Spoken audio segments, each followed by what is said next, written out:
Hello, hello, hello, hello. Okay, I think that's hopefully working now. Sorry, that was hello, hello, hello, hello. Okay, I think that's hopefully working now. However, when I look at it on my phone, it is not live, so something's obviously going wrong.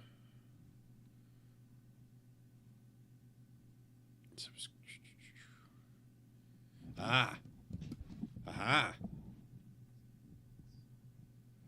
Okay, I think we might be live now, although I'm gonna have to test it on another device. Make sure that it's all hunky-dory.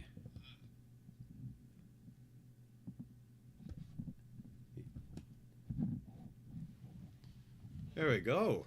Okay. Good stuff. Okay, welcome. I don't think anyone's joined me yet, which is fine because I think I might need to reshare the link because it has been a good while since I've done this. So bear with me a second just while I share the news to the good people of my various social media accounts, the Discord.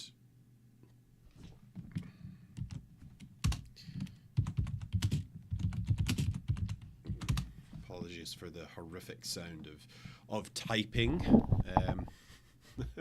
Only so much I can do about that. I have one concurrent viewer, which I believe is me viewing my own video so that I can make sure, yeah, there we go.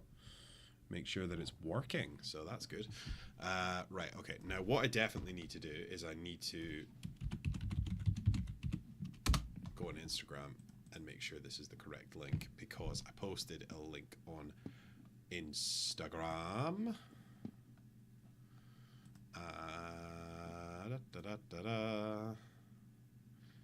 And there's a link there, so I'm going to copy that link. And I'm going to put it in our browser.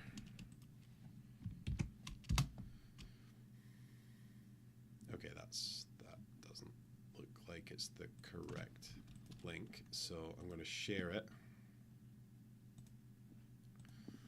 And I'm going to put it in the comments.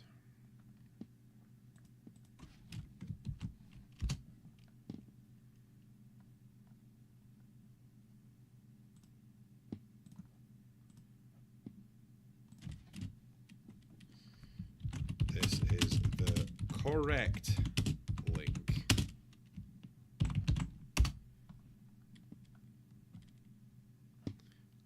Wunderbar. Right, okay. Welcome. After my announcement video the other day, I thought I would live up to my promises, and it's the end of my working week at the moment, and I thought I would do a stream on a lark. I've got some video series where that I'm meaning to continue, which is the Gallic or Gaulic side of this story, which is the very famous Gallic War, which is probably the most well-known piece of Celtic history, certainly in Europe, like Western Europe, the mainland Europe. From which we get many wonderful things like Asterix and Obelix. But I thought, since this is a live stream and just kind of on a whim, I thought I would go with the Romans because I have, well, not the Romans, Caesar, because it's effectively Caesar's private army. Certainly not by, maybe not by at the start, but certainly by the end, it's effectively Caesar's private army. So, yeah, I'm playing Total War Rome 2, Divided Impera, with some sub-mods, just to make things go a little bit smoother. I've got a diplomacy mod on that makes diplomacy hopefully make sense, because unfortunately in the base game the diplomacy seems to be, and actually in base DEI, it seems really harsh, so I've got a mod on to try and make the AI a bit more friendly it's not that they're more friendly, it's that they're more rational, and they also value trade and trade goods more highly, which is, as you know from the episodes, is more historically authentic. So I love this mod to bits because it's a real. Right, I'm going to skip this intro video. You can watch that on your own time. So let's just read what Caesar says. As I cross Transalpina, my course of action is clear. The Helvetii must be stopped before they can migrate into Greater Gaul. Their Sequani allies do not concern me, beset as they are by Swaby forces. That's where we're zooming in. Although the Germans could become a serious threat if allowed to cross the Rhine en masse. By befriending us, tribes such as the Aedui have drawn the ire of their fellow Gauls. For their own safety, they will submit utterly to Roman protection, as did the Vicontii before them. I will seize our mutual enemies' territories and resources, for the good of Rome and her allies, of course. And by my hand, Gaul will be subdued. Wonderful. Well, I kind of like how in Total War Rome 2 they basically make Caesar a mustache twirling villain, and if some historians are to be believed, objective issues. Gallia is omnis divisa. You stand on the precipice of greatness. Beyond the Alps lie the foothills of Gaul. Your conquest should begin there. Completely control 3 provinces, either by direct ownership or through client states and military allies. Well, I rely on diplomacy a hell of a lot. So I'm going to start doing my kind of opening moves and some of my building, etc.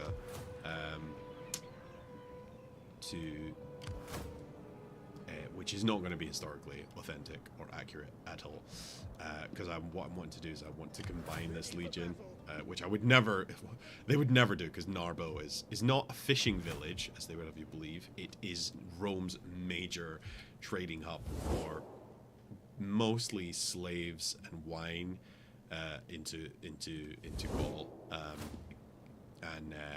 So it's not a fishing village, and also I would never leave it.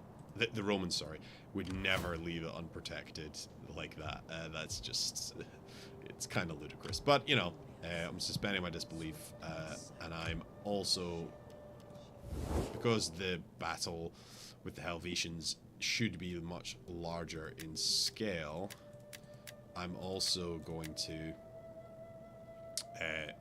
I want to combine these armies to make it a bigger battle, even though it might be at my disadvantage.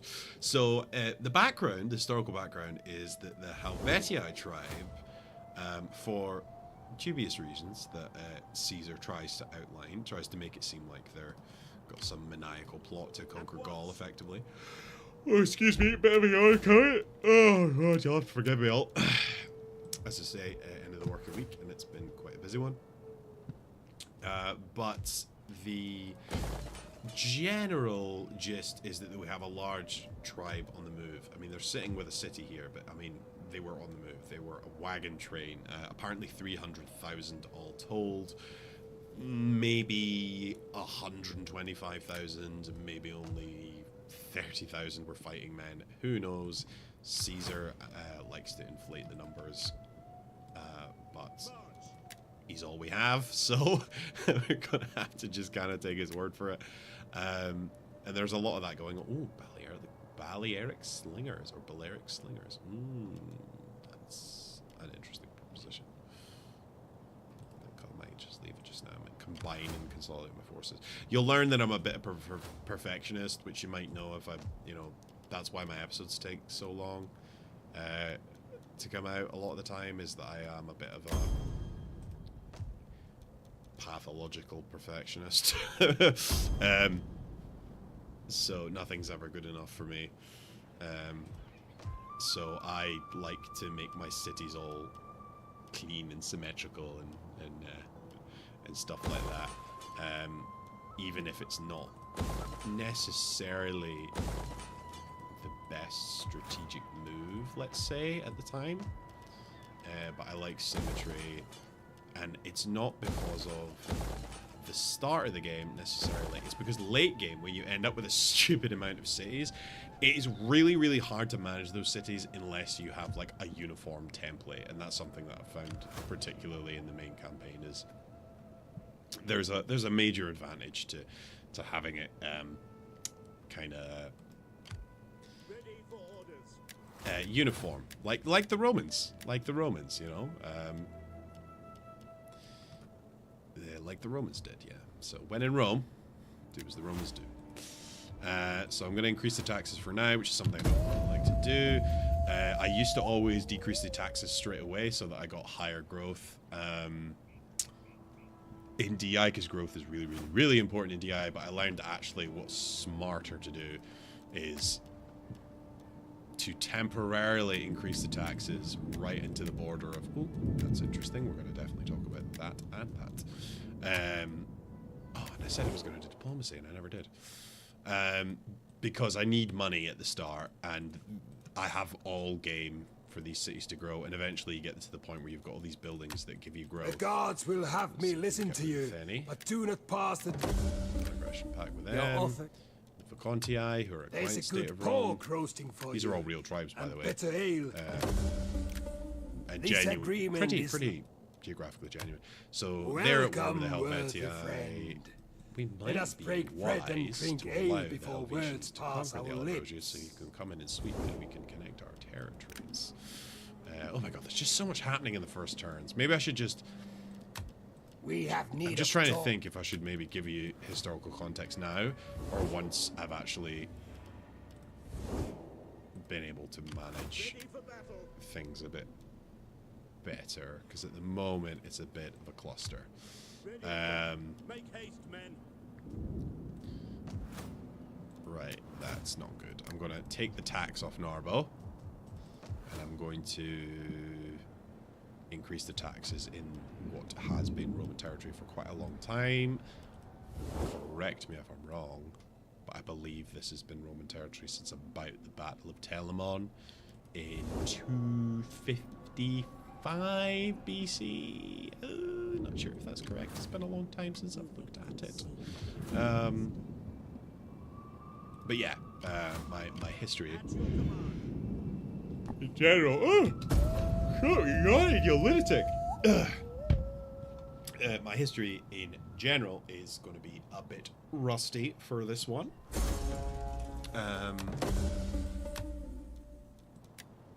Partially due to exhaustion. Okay, so Gallia 1. We hunger for on the move. Like, for example, I would normally name...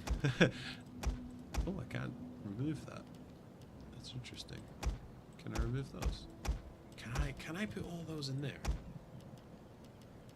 No, because then you can't actually disband Caesar, so that's like... It's like really not a good idea.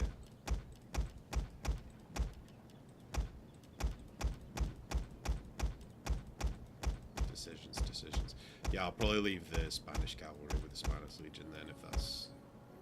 Or is it... Oh no, is it just because I've too many... Yeah, it is. It is. It's just because I've got too many... Okay, so... So that would leave us with... That would give us 5 cavalry. Which we don't need. Cavalry is really good, but... So that we need the legionaries. So that would give us 2, 4, 6 legionaries. And yeah, that's a good... Okay, so that's a good baseline. And then we would have... We need the auxiliary infantry, I think, to kind of have the 4. And then we've got... So to be honest, the one that we probably need the least is that auxiliary cavalry. So maybe I should just leave that cavalry in there.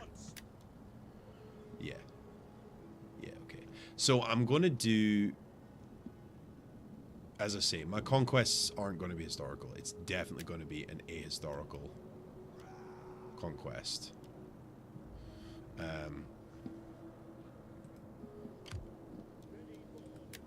But, you know, if you, I will tell you how it actually went. Well, how we think it went. How Caesar says it went, you know. And now we have full strength. Full strength. Make haste, men. Our only problem would be if. So, I think my strategy is going to be like if I lose Narbo, then I might just do what Caesar did and conquer all the way north and then round and do like sort of an encircling maneuver on Gaul. But if I don't, what I actually want to do is liberate the Helvetii and replace it with a buffer state tribe, right? Because moving through this area is a feckin' nightmare. It's all forest. Have some buffer states up here and here, and start to conquer central Gaul.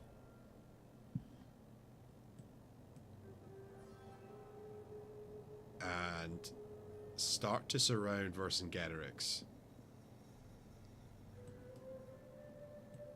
And then, while I'm conquering this, I'll send the resources home, build up my legions here, and conquer that way. So we'll start to have forces moving in both directions, surrounding what is central Gaul. So at the moment, the Aedui, who were staunch Roman allies, and at the time, the largest and most organized, and by Roman standards, civilized, so the largest, most fortified oppida, most Roman contact. They apparently had things like a senate and things like that. They were the most. I think that the way that Caesar and the Romans would put it is the ones who are going to be the most susceptible to Romanization, and therefore the least savage by their standards. So some of these allies that we've got at the moment, they will turn on us inevitably. So like the Alabrocious, for example, if they want a trade agreement, I'm only going to accept that if they become my client state, which, thanks to that mod that I've got on, they value trade more. So he has got enough of a positive relationship with me, and he values the trade enough that that's going to be worthwhile. But they'll betray us. Oh, excuse me again. The only one who will not turn on us when the Great Gallic Revolt kicks off is probably Massalia. So they'll not betray us. So really what I'm interested in is conquering this to trigger the war, but have a really, really solid base. A reinforceable, solid base with solid supply lines. So that's 4, 6.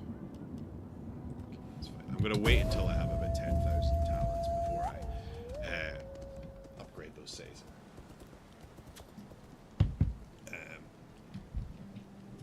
And then once I do that, I'll feel safe in putting the taxes down. Focusing on growth. Yeah, the Massalians won't stab us in the back. They're not going to side against... They're not going to side with the barbarians. They wouldn't do that. Is that going to reduce squalor? Because I need it to reduce squalor. Replenishment. I don't know if it does. I'm not going to be building legionaries for quite a while again, unless I suffer a really bad defeat, so that might be a major mistake, but we'll see. Right, another couple of turns so I can upgrade the resource buildings. My household's expanded significantly. Make haste, men. There we go. This is going to be a proper fight. Alpine shield wall spearmen. These are almost Hellenized type infantry. Influenced by the Greek city-states they've traded with, which we've talked a lot about in the podcast. Oh, I'm going to count this yawning. Oh, this is ridiculous. Yeah, so that'll be impacted by the. Sorry, they've been Hellenized by their close contact with the Greek city-states such as Massalia. They've probably also been influenced by the Etruscan states too, which, as we talked about in the final episode of season 1, there was quite a lot of Etruscan influence on the central development of the Latin tribes. So this has started to impact warfare. Oh, they're invading me. Not if I invade you first, see? How can I be of assistance? I do enjoy Sabotage. trouble. Oh, that was... damn it, didn't mean to do that. Military sabotage successful. See, if that general was out the other side of that city, I could hit him and force the garrison to sally out. That's just not the way the cookie crumbles, apparently. Cower before Rome. Okay, so I have the ability to knock down the walls. Maybe we should just try and take this by storm and force them to turn around. We take this settlement. So it's the spring. The weather's only going to get better. That's a bit of a... Oh my god, I have made a mistake there. I've made a major mistake there because now I can't recruit legionaries to protect my settlement. So I think what I'm going to have to do For Rome. is encircle for a turn Besieging the settlement. and hope that forces them to turn around. Besieging the Because if settlement. it doesn't, I don't know what I'm going to do. Although I am taking attrition. How bad is the attrition? Okay, it's just general siege attrition. Okay, that didn't work. That definitely didn't work. Das is not good because my garrisons are not going to be able to deal with. And if I take the settlement, it'll force them, the AI, it'll force them to attack. I wanted to know what I could recruit. What can I recruit? Ready for orders. Ah, there we go. Okay, I might have a plan here. I'm gonna hire a cavalry force. I'm gonna move it over here, and I'm gonna try and bait them to attack my force. Supplies. Now, if I take this settlement, I think that the AI might trigger We take this to settlement. attack my own settlement, so I'm going to hold off another turn and pray to the goddess Fortuna, the ancestor of apparent ancestor of Gaius Julius Caesar. Because apparently it was pronounced Caesar. Apparently it's not Caesar, but I don't know. I don't know if I'm going to go with that. Yes, my plan succeeded. Full back. Retreat. Journey complete. Now, if they attack this settlement, I'm at least getting reinforcing cavalry. So I don't have a lot of hope that I can win this because of how good they've got close order, well armed and armored infantry and infantry corps. So I can't stand up against that. If they try and push into the settlement with those, my poor Roman garrison is just gonna crumble like a week-old scone. It's just not gonna go well. Now, they don't have a lot of missile troops, and I think if I place them properly, I might be able to exhaust them and then hit them from behind with a large cavalry charge. Now, the problem is their general unit is a really good cavalry unit. That looks like it's probably a light cavalry unit. But I think I have enough cavalry to just bowl over their skirmishers without getting countercharged too badly. And I do have slingers, and if I concentrate my slingers, I might be able to do a fair amount of damage. The problem is it doesn't look like there's a lot of room to maneuver on that side. That's my biggest issue.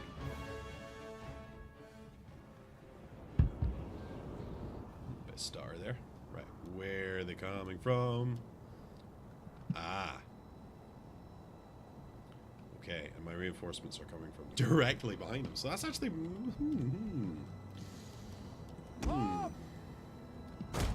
Swords! Right, plebs.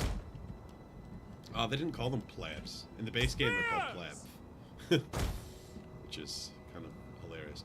So, we're going to go with some Roman tactics here, which, to be honest, I'm not sure how effective this tactic is when you don't have the discipline of the Roman legions.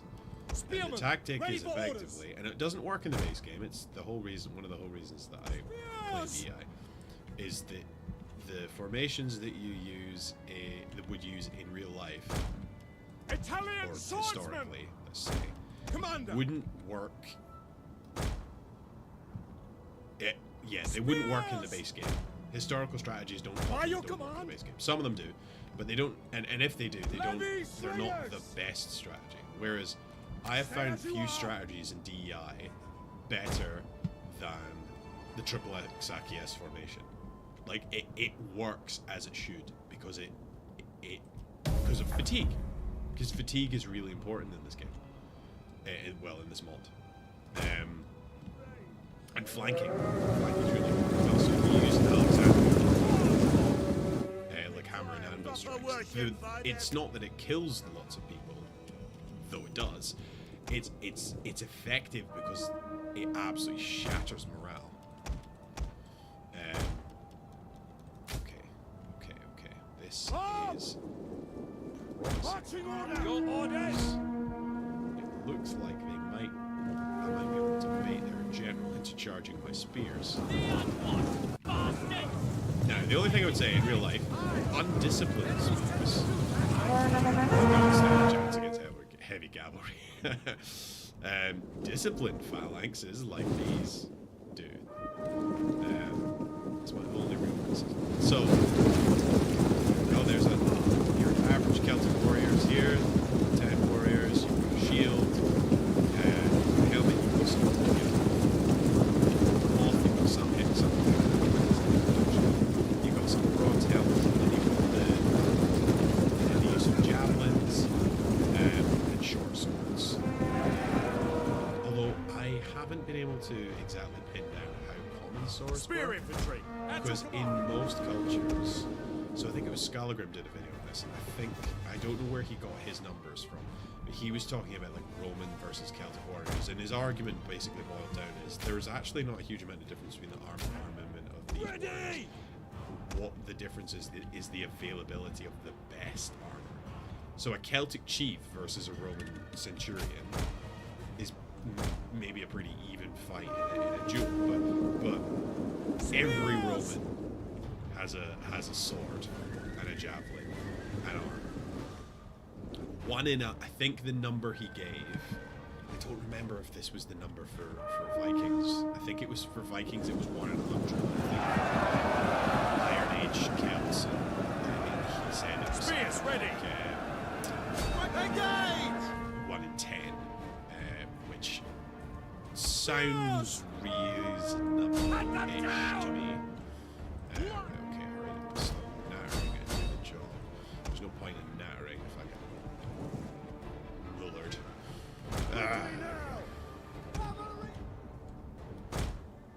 So yeah, but Levy slingers! hurry up, slingers. At speed! So the reason I'm doing this is that I'm trying to put as much pressure on the flank as possible, because there's no way I can Italian swordsman! do anything Yours to command! about At speed! Up at the double! just with my Advance at infantry. speed! My infantry is garbage. Spears ready! The only thing my infantry have got going for them is that they're probably defending their own homes, so they're at least motivated. Celtic auxiliary cavalry. Probably by the bronze shields. It's probably slither shields, and they're kind of with the, I'm not sure what you call that, the plume. It's a kind of northern Italian looking Celts. They're being lazy.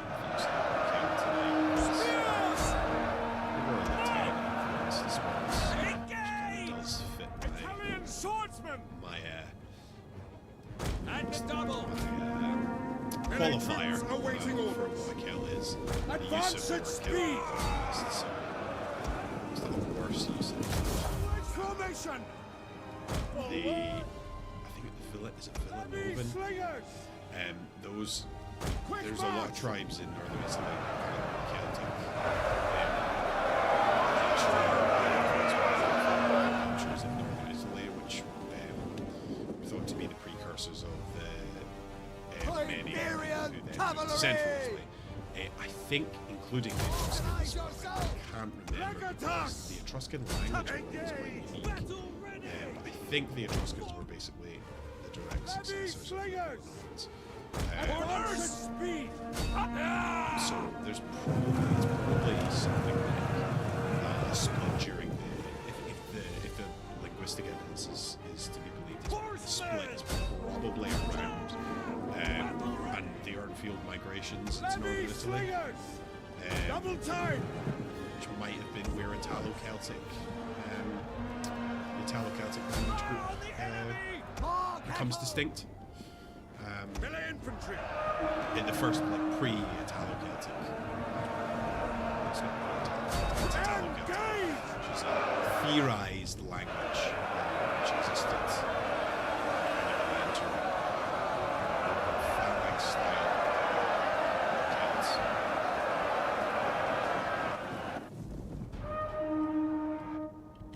Now, even with all this, Legatus! By your command! We'll kill them all! Run! Praise you! We await your commander! Missile infantry! Blue City! Cavalry! It's very important. We await your command! Spears! Double time! They're still active because they're staying in formation, We so await they're your not command. fatigued. So, like, my only hope is to exhaust them. Spears! Ready! Ready! It's just As you command! It's just not. Heavy slingers! If I can maybe break some illusion here,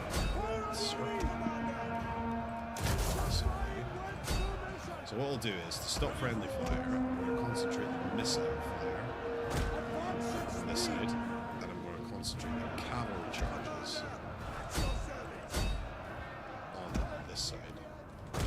Spears! Because saying the words left and right is just or what's north and south? I mean, they attacked from a northerly direction, right? So that's probably north. So that's probably east. That's probably west. Yeah, so we'll say. Warriors ready! Yeah, what happened to my light cavalry? Oh, they're way over here. I've still got more cavalry. Nice. Do you know, I've watched a lot of Total War content in my days, right? And especially Heir of Carthage, who I love. By the way, I'm a big fan of his. And you watch him and you go, how are you not seeing that? How are you missing that? But like, as an observer, you just like see everything. But as soon as you're recording, it's like you're just like totally blind because you're concentrating on only one thing. Especially when you're trying not to completely ruin your reputation for knowing the historical evidence by trying to recall obscure things like the development of Italo-Celtic, which I've actually not looked at in ages because I wrote the episode about Celtic languages that's coming in season 2 like 3 months ago, and I've not looked at it since. So, I mean, you see, when they're in the podcast, it sounds like I really know what I'm talking about, and you know, I hope it does sound like I know what I'm talking about. But like, if people will ask me like questions, like really basic questions, and if they catch me off guard where my brain is somewhere else, like I'll just be like, I don't remember. Like, I was writing a presentation for the Tremontium Trust. I was putting it together, and I was writing a paragraph, and I was like, I was talking about the discovery of the first Latin, the big discovery at Latin in Switzerland, at Neuchâtel, and I couldn't remember the name of the archaeologist.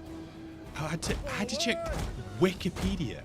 I've got a podcast which mainly focuses on the Latin people, and I couldn't remember the name of the archaeologist, which is Hansel Kopp, by the way. But I'm only able to tell you that now because I looked at that today. If you ask me that tomorrow, I wouldn't be surprised if I can't remember. If it's not immediately relevant to me at the time, I'll forget. Now, something I'm realizing is that, like, I don't remember these details, but, like, I really do understand the broad strokes of Central European history in a way that I can recall fairly readily. But, like, specific evidence, like, I've read mountains about excavations, and I've watched loads of lectures about really specific subjects, and I'm like, really good, I can put that in the episode. But often there's things that I'll say in the episode which I've researched recent to that episode that if you asked me about in real life just a week later, I'd be like, no idea.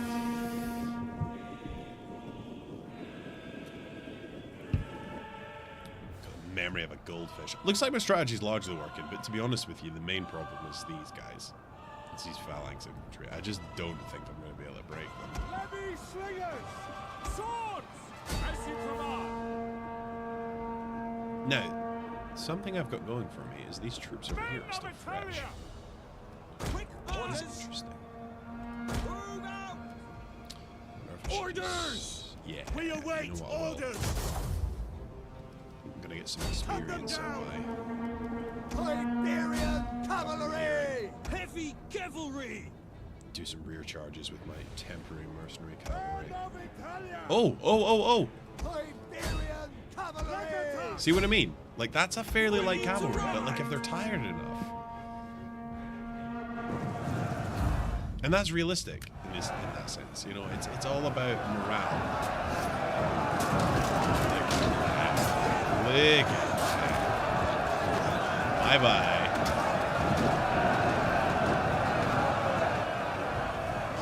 So yeah, that is what most the force that they brought to this battle is actually pretty. I mean, obviously, the numbers would have been far higher in a battle against Rome, but like pretty accurate for what like Celtic tribes would be fielding. So, well, maybe. Light horse! Yes. So certainly larger.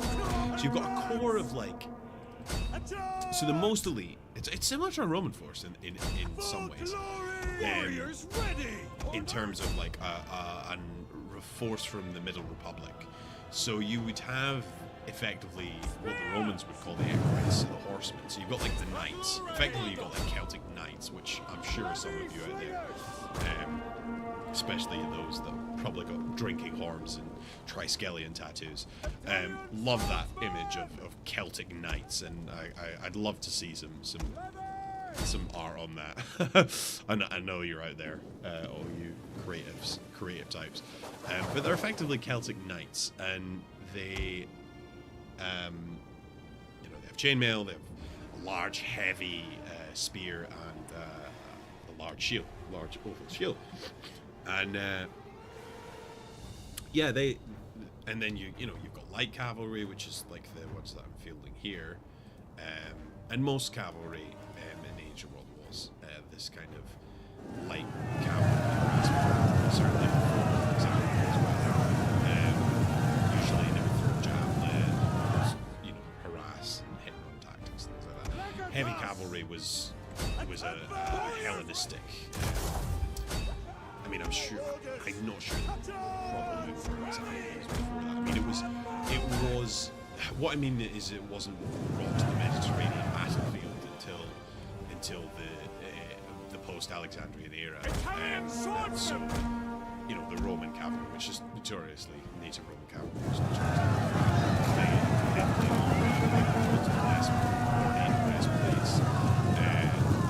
large helmets, heavy spear, shield. But the reason most of the Roman auxiliary cavalry light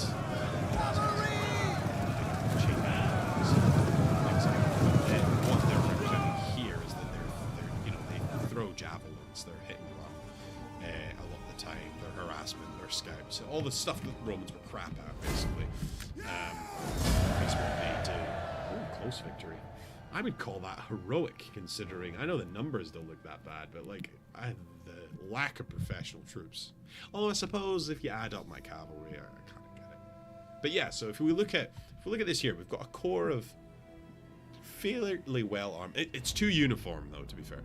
Fairly well armed and armored, and then you've got kind of more middle class warriors would be able to afford a sword and maybe a helmet, and maybe some chainmail, and then you've got the kind of these guys here, and then you've got the kind of lower middle class to poor farmers with a shield and a spear and just some clothes. And sometimes, you know, they show bare chested, but at other times, depending on the climate and the culture of the individual tribe, they'll have cloth shirts as well, plaids, clothes as well for protection from light missiles and the weather as well. The weather protection is pretty important. And then you've got slingers, javelins, and bowmen. I think, as far as I understand, most common missile troop was the Celtic youths in most tribes, which were effectively like Roman Helvetii, so light infantry, small shields. I'm not sure. I need to look into this more. I've got a number of books on Celtic warfare, and most of what I read is about the chariot, the sword, the spear, and things like that. Not and about how that is reflected on class and location. Right, we're gonna install because we're gonna role play it up because that's what the Romans would have done, definitely, 100%. Especially since it's on Roman soil, so easy to transport. So few transport costs. A lot less likely to get ripped off by a Greek merchant. You know. Waiting for orders. On the move. Vanity hired riders. Do we want to get rid of them yet? Probably not. Right, let's have a look. Who is this guy? Longus, Caesar, Brutus, Regulus. Right, what's Regulus's shtick? Libertas. Minus 20% slave unrest and local profits. Right. Okay, well, I think if that's the case, then we don't really want you to be a general, my friend. We want you to be a bureaucrat. A capable bureaucrat. And you are in our party. We want you to be an agriculturalist. Brutus is... Oh, he's very army focused. Right, Patricia Council. Sextus, Secundus,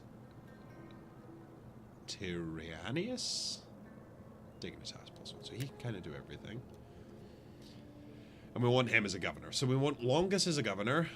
We want Regulus as a governor. And then we probably want Brutus and Sextus as a general. So let's hire Sextus. I'm going to hire Sextus over here. Actually, who's... That's Bruce. I'm there. Sextus, there we go. General Legion. Exches Consularis. So I've got a bit of a thing where I put the generals and cavalry and I put the governors and infantry. But it's usually because the governors are in walled settlements. So he's a proconsul of Gaul, apparently. Which doesn't make any sense, because Caesar's proconsul of Gaul. Where's Longus? So Longus has got agriculture. We want him probably back home. Regulus. Slave unrest. So it would be nice roleplay to stick Regulus in Nardo Mauritius, I think.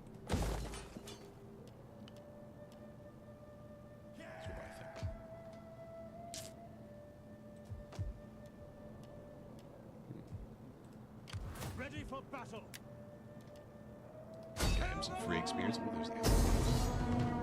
Let's get him some free XP. Grind these kills for XP. Feels blasphemous. Feels completely blasphemous. Ready for further orders. Okay. Engines of War, Garrison Auxilia, Vanguard Legion. Let's go with Engines of War.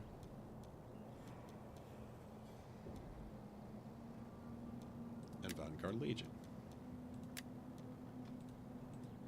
At your command. Let's get rid of these dudes. Stick them in here to govern. No. Temporary governor.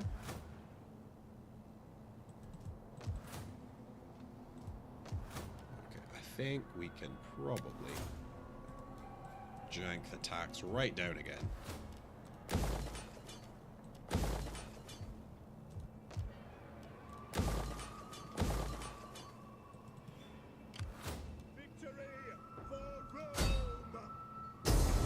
I don't like frivolous taxation.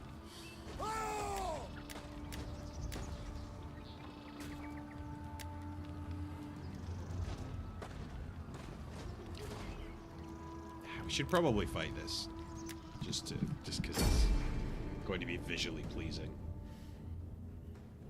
It gives us a chance to see the representation of an oppidum in the game, which I think is reasonably well done. I mean, scale-wise, everything's scaled down for most things in this game, and they're obviously, excuse me, adjusted somewhat in terms of the classical Roman and Greek cities. They've got these big gaps so you can deploy troops within walls instead of like all these narrow streets, because it'd be hellish for pathfinding. That's also true to a lesser extent in the oppidum that are represented. But what's really good about this, if you look at the architecture, is that like real oppidums, they're built into the terrain. They use the advantages of the terrain as fortification. Now, I mean, I might be wrong, but I feel like they've kind of missed an opportunity here to have a citadel here, or actually build on this hill. And they probably, I'm thinking that this is the stage up thing. So like Rome Total War's got this thing. Rome 2 Total War. It's got this thing where like this is a level 1 settlement, and then a level 2 settlement might be here, and a level. So I might be putting the cart before the horse here. So this is the chieftain's house apparently. So it's the chieftain's hall there. It's a controlled market area. Control these important tradable goods, but then we've got a lower market area as well. Lots of markets, maybe too many markets. Probably not enough houses, because the other thing that I think should probably be closer to the chieftain's house is a metalworking quarter, as we talked about in the Hunneberg. And I'm going to keep saying it that way until I'm corrected. Hunneberg. Right, I think this is a good place to attack. We've got a nice broad wall. Now, where should we place? I should place them here. See, this is my problem with. So in real life, if you built a settlement here, right? If I was a general, which I suppose in this case I am, I would just pop up here, and you could just snipe into the settlement. Harass, missiles, and you could just, I suppose you could climb down. That climbing down might not be great. I mean with ladders that you lower down, but that might not be an option. But certainly, sieging the settlement would be a lot harder if they were built into, these hills. I mean, imagine the walls. This is already a wall, There's already natural walls up here. So sure, this is a viable place to fortify, but you wouldn't start here.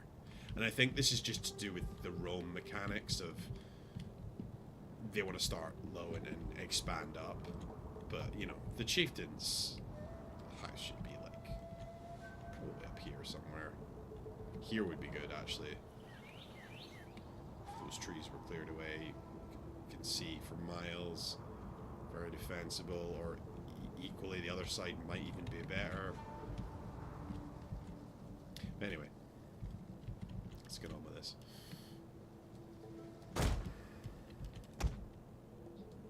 So we're going to suppress them with our missiles.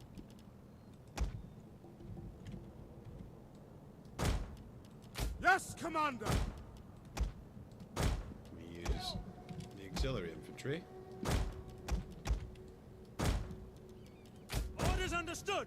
We'll kill them all! To Auxiliaries!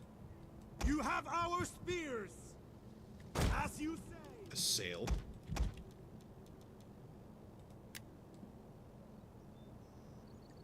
The walls. Melee infantry at your command! Some veterans Attacking Testudo! following up. Oh, we've got swords here as well. We hunger for blood and battle! So hold on. We've got swords. Because ideally we want Spearmen swords ready on the for ladder. battle! We've got Guilds! the option. Swords! Auxiliaries! And these are Warriors eager for blood!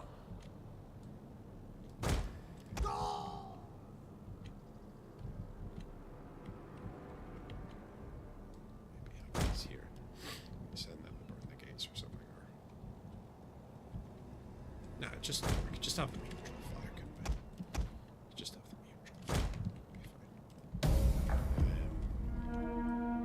fine. Spears ready! These missiles are kind of brutal. I've got a mod on, I think, for that. Not certain. Hold on, actually, I'm not going to sell mods yet. Whoa, whoa, whoa. Hold. Why can't I hold these guys? Gotcha! Get that ballista! Oh shit, they're on fire at will. Loose! Scorpion! So Loose! that's Celtic terms. Do I want to waste that? You can't find me though. I'm gonna cancel for that shit.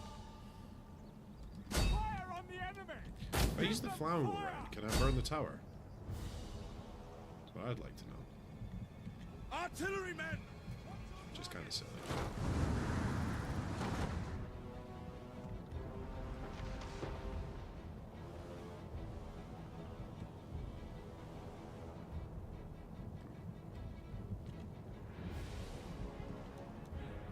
So, where's my arrow? Missiles ready and waiting!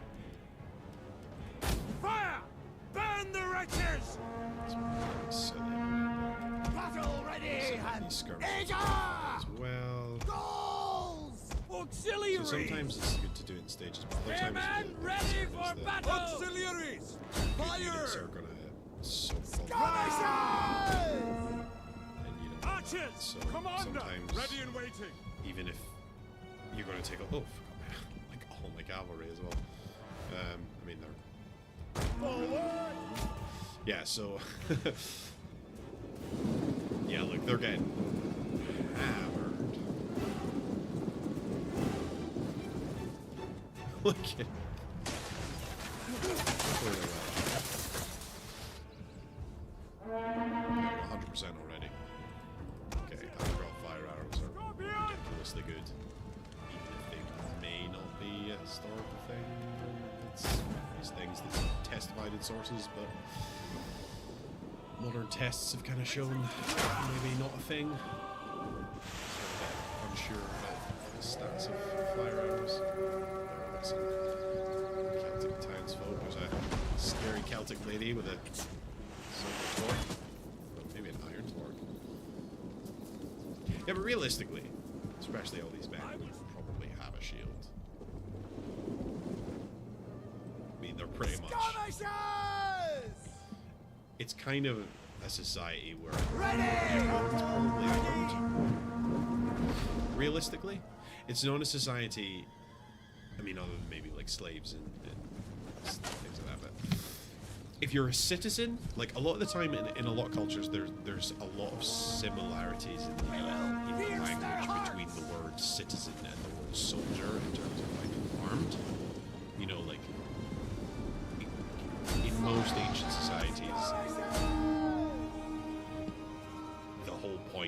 the kind of whole point of being a citizen was that you were someone who was capable. You were invested in the state, therefore you had to defend the state, kind of thing. And which is why citizenship was kind of reserved for men in Greco-Roman society. A lot of the time, is the idea is that citizens are people who get to make choices and participate in society because they're vested in the society and therefore they're protecting the society, kind of ideas like that. Similar in Celtic society, obviously there's a lot of talk, and I might do an entire episode on women, to be honest, because there's a lot of misinformation about women in Celtic society, about how they're like, oh, Celtic women were equal. It's like, well, you're making a generalization that all women in not all these societies are the same. They're distinct tribes with distinct cultures, etc., etc. And also, Roman sources are very biased, and they were trying to make it sound like women were uppity because that was a very unwomanly thing in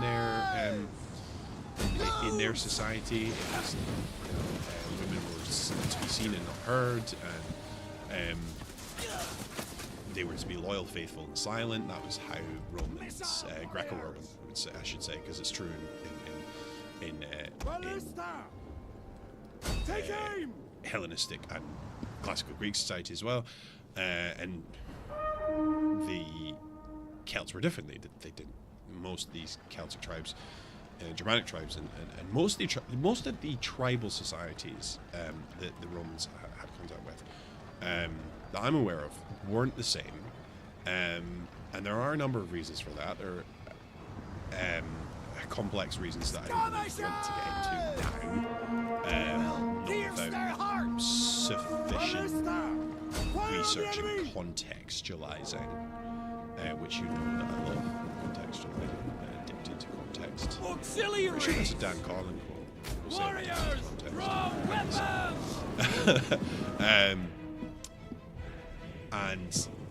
But there is a lot of, Melee troops and I awaiting appreciate where they're coming from. They want to go, oh, you know, women can do it too, kind of stuff, and I get that. But you know, the other side of the argument is that they also want to say that women were always oppressed. So if they give examples of when women weren't oppressed in history, it also kind of undermines some of the other things they say. So it's one of these kind of funny things that gets heavily politicized, and I'm not keen on having politics involved in Take him!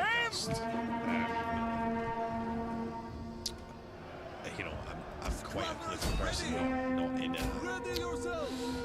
not in the same way that lots of social media people say, oh, I'm political, and they're really left wing or they're really right wing. I'm political in the sense that I find it interesting, and I like how involved it is. I don't like how involved it is. I think that there's a lot of misunderstandings about politics and people, and I'm quite passionate about fighting misinformation and misunderstanding and assumptions. Very, very much against assumptions.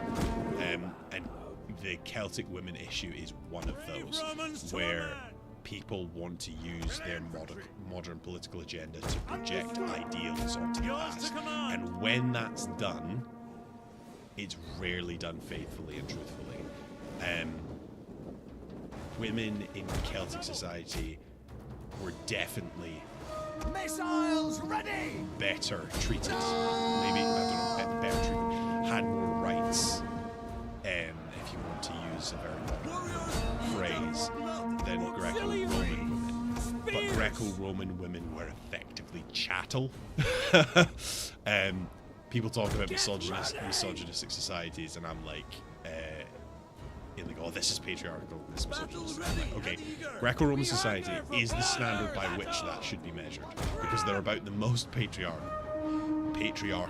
and misogynist societies that I've ever encountered. I mean, I'm not sure if this is true, but I heard a thing about Greek women. Apparently, it was good to be pale as a Greek woman because it showed that you didn't leave the house very often, and women shouldn't leave the house very often. And it's like, I don't know, I've seen that in other things where it's like, well, if they're pale skinned, it shows that they're not tan because they're fields, so they're upper class. I'm not even really talking about that. I'm talking about like just if your women were being seen and not heard, then that was a noble thing, an inherently noble thing. And Greco-Roman society deeply misogynistic. So you've got to remember that you're comparing the Celts to one of the most misogynistic societies in the history of the world. When you're talking about relative Missile armed warriors! Relative, I don't know what you want to say, relative. Our spears are yours! I don't want to use the word equality, but I suppose let's just go with it. The equality and the rights are relative, and what they're relative to is the most misogynistic societies in the history of the world. So just remember that when you're praising the Celts for being paragons of equality and virtue. They were, and I'm not judging them because they were. I also believe that you should judge people by the historical people by their historical context. But they were brutal because the world was brutal. And the other thing I would say is that it's rightly pointed out that the women that were treated, that had property rights, for example, if you were a woman and you had property, then you had power. If you were a woman and your husband had owned the property, then your rights were double time. The rights were there were no rights. It was privilege. They were privileges relative to wealth and status. Rights is a very modern concept. The earliest you can talk about inherent value from what I've seen in ancient societies and cultures. People don't like to admit this, but the first society that I see, the culture that I see, that gives human beings inherent wealth, in my very limited reading and understanding, is Christianity. That all people had inherent wealth, because all people were made in the image of God. That's the only one I can think of. Could maybe argue somewhat for Judaism, but Judaism, it's more like people from our tribe all have inherent worth, which is still pretty progressive for the time, but it's a far cry from modern human rights.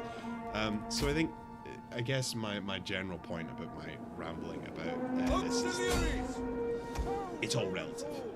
It's all relative, and yes, you can judge how horrific the Greeks and Romans were to their women by comparing them to how Germanic and Celtic societies were towards their women, because they are it's on a scale which is contemporary, so you can judge them on a kind of contemporary scale. But we are sitting in a very comfy chair while we're espousing about how awful people were back then. People were people back then. It's something I'm very keen on bringing across on my podcast, is that people were people and have always been people and will always be people. And don't be so quick to judge, because one day it'll be you who's judged. And hope that you're judged by the standards of your time, rather than judged by the standards of the future, which may be far harsher, or maybe not. You don't. But anyway, very methodical, plodding siege here, which is very Roman indeed, and actually relatively few casualties. And what I really want to see is few casualties on my legionaries. So I haven't even showed you the legionaries yet. Look at these guys. Look at that. This is blatant legionaries of the other than the matching shields. They're a bit too uniform. They are pretty smart. I absolutely love them. Absolutely love them. They're some of my favorite models in the game.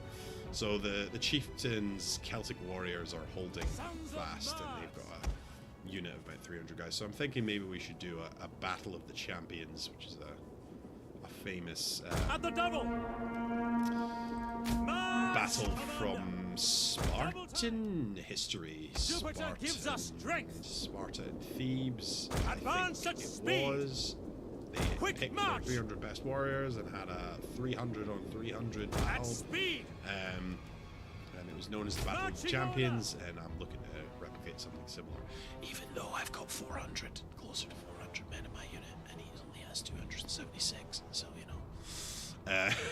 know. So it's not exactly fair, but you know. I think I'll just leave the cavalry aside just now. Oh no! My legionaries are taking casualties to these towers. Right. Come on, auxiliaries.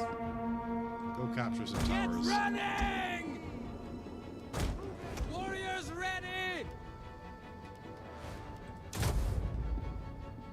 Gonna have to repair these walls now.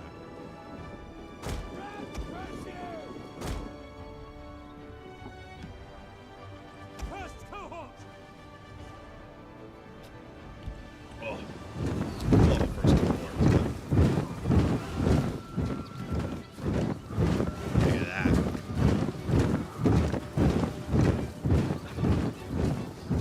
Looking good, guys. Seniors! Looking real good. This is the game to start. Hello. I was too young to play with absolutely hated like any violent video games, which backfired everything because all I did as soon as it was up to me was play violent video games. So, you know, he did his best. He did his best. Where are the foes worthy to meet me? I don't thank them enough for Ready! making all this possible, because they're extremely supportive, At the as is my double! wonderful wife. Orders understood! She got an honorable mention in Legionaries! my update video, so. At But yeah. speed! Oh, that's good. Oh, someone else has joined me. Top messages? What's top messages? Pop a message in the chat, whoever you are. Welcome, welcome, welcome. You have a monopoly on the floor at the moment, so... Because the second person that's there is just my other screen. So, that's watching my own stream to make sure it's working.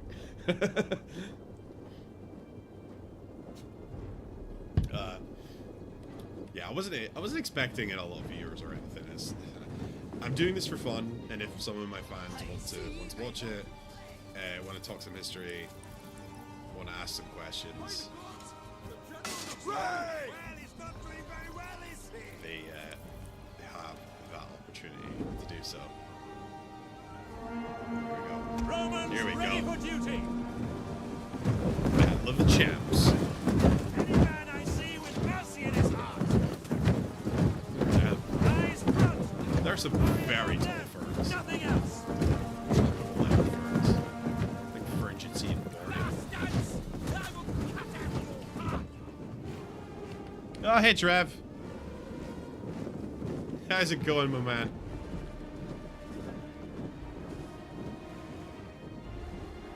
At speed! I'm glad you were able to join.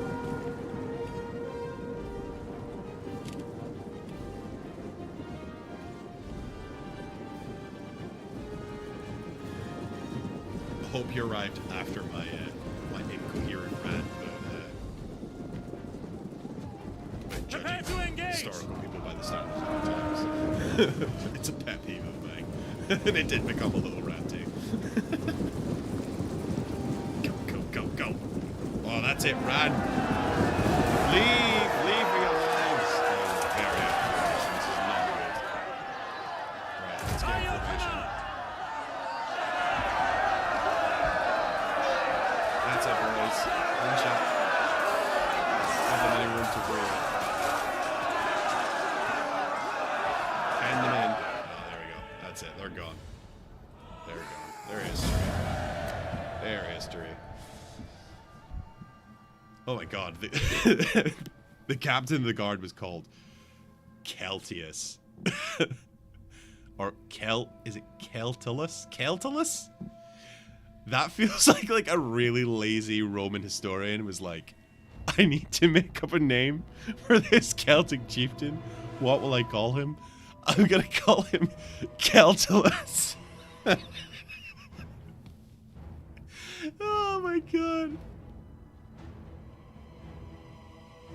Absolutely, Trev. One should not treat the past as good and evil. People are ridiculous moralizers these days. I'm not a Christian at all, but he without sin should, cast the first stone. I think people should listen to that, or if you live in glass houses, don't throw stones, all that kind of cliched stuff, Definitely true. Oh my goodness, it's getting dark here.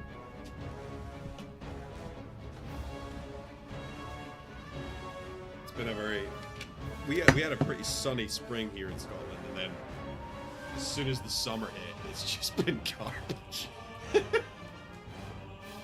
I was saying to my dad the other week, I was like, it's a great thing that Scotland doesn't have the best weather, because if it did, we'd have a massive overcrowding problem. We'd have 50 million instead of 5 million, and there'd be nowhere to put anyone, because everyone would want to live here, because it's just gorgeous.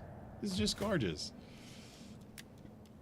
I'm maybe gonna take a picture of the view from my front room, or it's the same. I mean, above my front room is my bedroom, so it's the same view but higher up, just to show like the stuff, all that crap you see on TikTok about like, oh my god, I want to move to Scotland because it looks amazing, and look how picturesque it is, and you're thinking, it doesn't really look like that. It does. It absolutely does. It 100% does look like that. It does. It's amazing. Okay, I think I might need some more long-range infantry. Don't know why I went a wee bit French there. That's what it is. I'm sticking with it. I'm standing by it. Ready for battle. Okay, I really know. I think I want more Balearic Slingers, but I kind of like all these units. I don't really want to get rid of any of them. The most underwhelming thing about this game, in my opinion, that they weren't able to fix in DEI is how pathetic the forts are. I mean, they look like a fort that the Romans had to throw up in 5 minutes because they suddenly got ambushed, which happened a lot, by the way, because they were terrible scouts. And you sit there for a month with it, like your army in a fortified position. You'd basically have a goddamn castle the way that the Romans were. I mean, Roman legionaries were like, the auxiliaries were just fighting troops, but the Roman legionaries were half engineers, half engineer and half soldier. They could do a lot, and the forts are just so underwhelming, so underwhelming. I liked in Rome 1, like, I didn't play Rome 1 as a kid, but I played it as an adult, and I love it to bits. It is very good. It is probably the best one. But my favorite thing is that you could build forts and then like leave them and then like reoccupy the fort later, or like garrison them. That is really missing from this game, because a lot of Roman towns and cities, I suppose towns and cities in general, but especially Romans, came out of army camps. They were once army camps, and they just developed and developed because they were already in a strategic position, because the Romans only ever built their fucking camps in strategic positions because that's what they were best at, and that's how they conquered so much of the world. And, I just... Let's think. Logistician. Let's go with logistician, because I like that one. So it's a real disappointing thing about this game. It's the only thing I find really disappointing about this game. Temples give sanitation, don't they? I'm gonna try and remember that. It's so long since I played this. And banditry's nice and low. Sanitation should be improving shortly. Should I leave that as is? Yeah.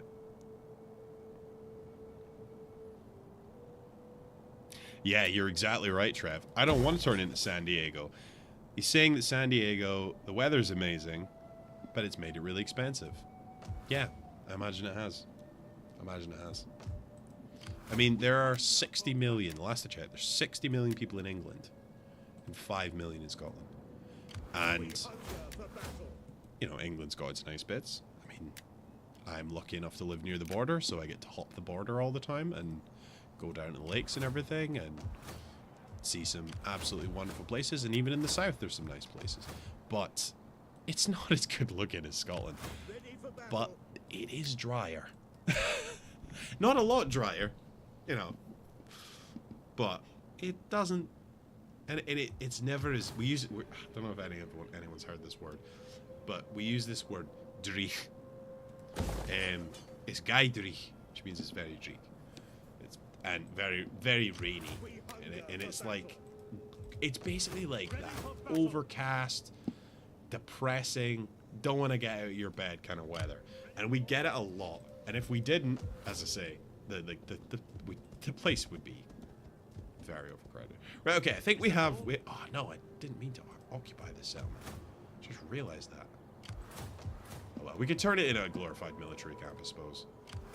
I didn't really want the Alabroches taking it. Because then they would have a fortified settlement. And then when they turn on me... Yeah, that's backfired. That's definitely backfired. Yeah, it wasn't so good. Right, I'll be right back. I'm going to grab a drink from the fridge while this turn ends. I will be right back.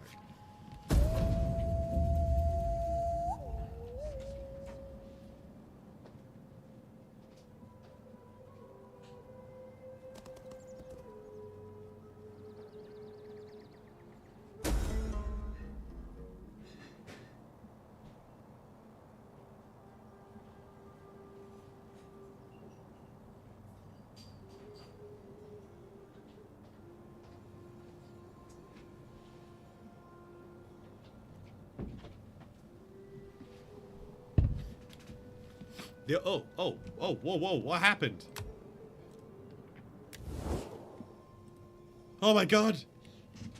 The Volcay, they're taking over! Okay, I need to get military force down there.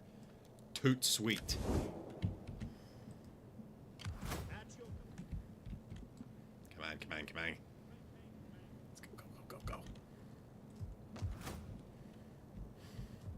Right, that's not so good. Right, well, at least these things have slowed down a little bit in a sense, so I might be able to talk about some more history. There's a good pork roasting for you, and better ale and mead set aside. But first, we talk.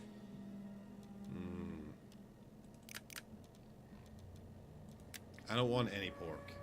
The only way that I'm accepting pork from you is if you become my client state. So, keep your damn pork. Yeah. Trying to plug this light in. Got a lamp here. Well, it's not even a lamp. It's actually a light that I use for face cam when I use the live stream. But it's a good light because it's not too bright for me. And yeah. So.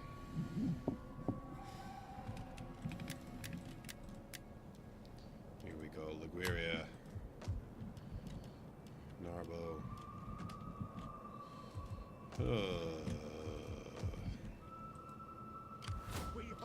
The Alabroge is gonna go all the way up there because I hate, like, every time I quit a Caesar and Gaul campaign because there's no roads up here and they just constantly come back and it's just a quagmire. I just don't want to get involved in it, so I'm gonna go west. Ready for battle. Should I build up some Spanish auxiliaries? That might be cool to have a bunch of Spanish auxiliaries when the Gauls and the treacherous Gauls inevitably turn on me. Oh my goodness, the Volcay. They're gonna be a real problem. The needs of my people are simple. Well, some of your fine trading goods in exchange. We do not beg for gold, only ask that we can have trade between us. I'm not trading with you unless you become a client state. Right, okay, right. Words can be all that is between people. But we would like trade as well, if I you will offer you agreed. money. We do not beg for gold. Who am I Only looking at ask first in this? Fuck it, why not? I'm sure I marked this video suitable for kids. Join Actually, no, your I didn't. mighty I didn't. strength with ours in It's this all good. struggle. I ask for my Nope. people's sake. No, you can attack I them find all you but- want, and I will not support you because you are miles from home. You have no supply lines, and you guys are just gonna wear each other down. And you know what? This mod is called DEI Impera, which, in case no one knew, which I'm not trying to sound like a smart ass because I genuinely think that almost everybody's gonna know this. Divide and rule.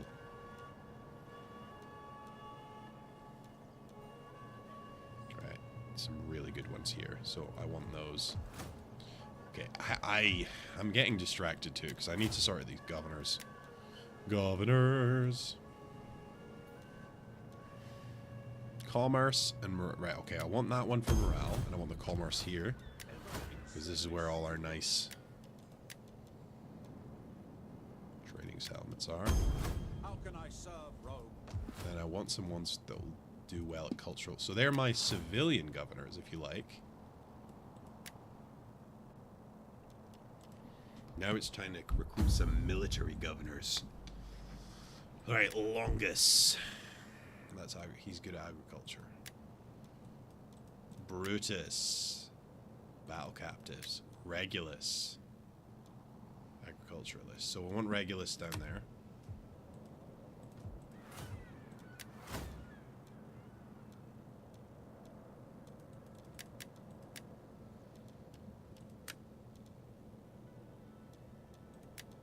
There we go, Regulus. He's gonna govern Narbo. The shockingly small Narbo. Definitely way too small for what it should be.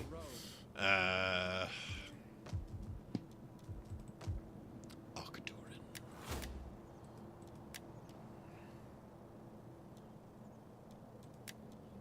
What's he good at? He's someone who's good at cultural conversion. Right, Cohorts Pretoria. Call this a garrison? There we go. Stay there. At your service. Right, let's go see what's going on over here. As you command. Definitely don't have enough gold, but at least I have Ready for battle. Ready for God on my side. No, I'm joking. At least I have. waiting for orders. Now what am I gonna do here, man? Ready for battle. Maybe I should disband the Legionary Cavalry for now because they're gonna be harder to replenish. Yeah, let's stick with the Auxiliary Cavalry because they'll be easier to replenish in enemy territory. Because we can obviously use locals, and then we will disband these guys. And when there's enough growth, I will build a legionary barracks somewhere down here, maybe in Genoa, because Genoa's probably got my highest. So for those of you who don't know, one of the reasons I like this is you can't just like recruit as many as you want. So we've got our classes here: patrician, plebs, proletary, perigorani. So I believe perigorani is foreigners. So that's where you get auxiliaries from. Proletary are non-citizens. Plebs are the citizens, which is where we get most of our forces at this stage of the game. And patricians, which is where we get our cavalry and some of the elite units. So whoever has the most plebs is pretty much drawn actually. Should get the barracks. Oh my goodness. Holy Alverni. Neolysis. So, okay, I can read these little bits as well. Vercingetorix is named the King of the Alverni by his people. He sends his ambassadors in every direction, entreating his people to keep their fealty. He quickly gains support from the senators. Parisi, that's the tribe that occupies Paris, but the area around the Seine Valley. Pictones, which is apparently painted. which is why I think some people think that the Picts in northern Scotland are considered painted, which it may not be. It may be come from the word Pecht, which might mean foreigner, and it might have, Kaduri, don't know. Turones, Alice, I can't actually read at this point. Those who border the ocean, such as the Supreme Command conferred to him by unanimous consent. I can't read Celtic place names. I can't deal with taxonomic evidence at this time of night, at the end of my work week.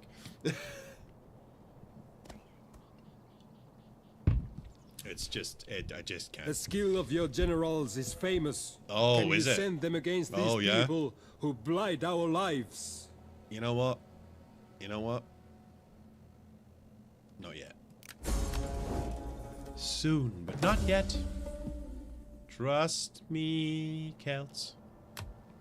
Caesar knows best. Let's go, go, go, go. We are not going to make it before the winter, but we need to get away from the Alps before then, because we are not Hannibal. I do enjoy a well-kept ledger. We will not manage.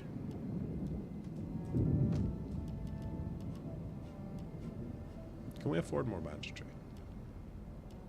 That's the question. It's always a good question. How much banditry can we afford?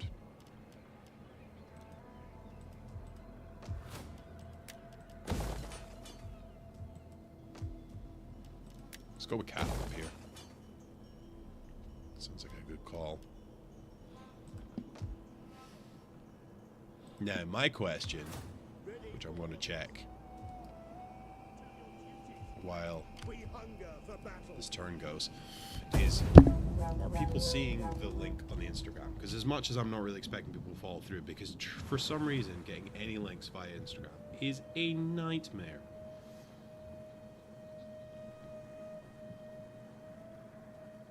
Okay, so loads of people have liked the photo on Instagram.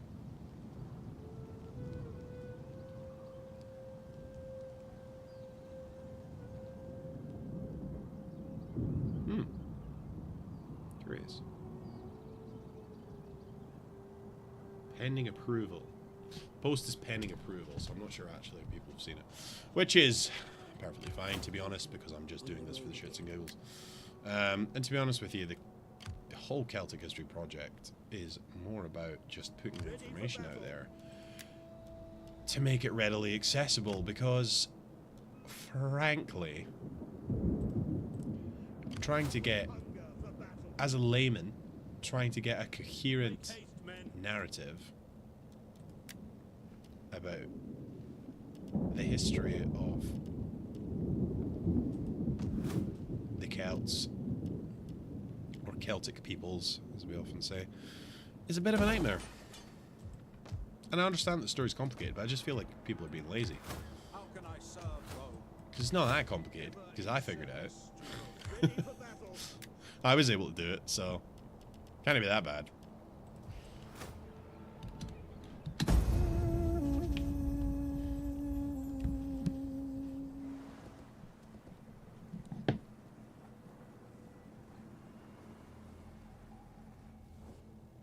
Darkness I have a gathers. question for you, You Trev. can be the light for my people. Non-Celt related I ask question. humbly.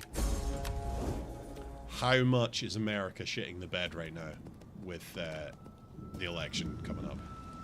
Don't ask you. I don't ask you to comment one way or the other. Oh, you just check the Instagram link. Yeah, it's.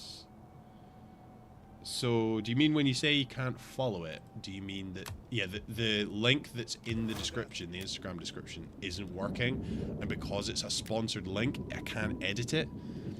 I've put the correct link in the comments. But yeah. Follow-up question. How much is America shitting the bed? Is it all just hype on the international news about how much you're all, like, fighting and not getting along? Or is it actually as bad as it is in the news? I don't ask you to comment one side of the fence or the other about any party or candidate. I just generally, how much is America shitting the bed? Because we are all shitting the bed over here with ours, with our election. Well, not really, actually. We think that pretty much everyone on every side of the political spectrum over here just agrees that we want rid of the Tories. There's very few people still supporting the Tories at this point. How can I be of And again, I make no comment about the which side of that I'm on, because Commander. I aim to be an apolitical channel. Sometimes I wonder whether I should do a separate thing that's about that is more political, because there was an excellent podcast about the history of I forgot what it was called, but it was basically the history of communist revolutions. But the guy who ran it was an open and avid communist, and I was like, it's really hard for me to take this seriously because I know that you're really biased. But actually, the content was really good. So the reality situation is that most people do not truly feel like we have the best candidates available. Yeah, that sums it up pretty well. But the question is, does anybody who this is always the thing, Trev, right? With leaders, right? And this is true in history as well. Isn't it the case that often people who don't want the job are the people that are best for the job? Yeah. I find it so funny that Americans use the word liberal to describe left, because it means something entirely different over here. But knowing America, we'll eventually start using it the same way as well, because we're so influenced by you. Because that's what's happened in a lot of our politics. Because liberal doesn't mean left over here. Liberals like classical British liberal values, which isn't. I suppose it's kind of a centrist ideology, really. But yeah, left and right aren't really. Liberal doesn't mean left over here, so sometimes I forget that, and I see liberal, and I'm like, But no, I get it. I get what you're saying there. Just took me a sec. We hunger for battle. Da, da, da, da, da. Swabby and the Remy. Ooh. I'm scared. I'm scared, man. Those Germans, they scare me. Swabby are also quite scary too. No, I'm just kidding. I love the Germans. I have a lot of supporters in Germany, which surprised me. I got an email, a wonderful email from a German primary school, or late primary school, early. I don't know how their system works over there. Teacher about how she was using my podcast to teach them about Celtic history, and I think that might be my favorite email ever. It was just the most wonderful email, and I actually have a huge amount of support in Germany, which I know that I shouldn't be as surprised about, considering that the origins of the Hallstatt origin and all that stuff.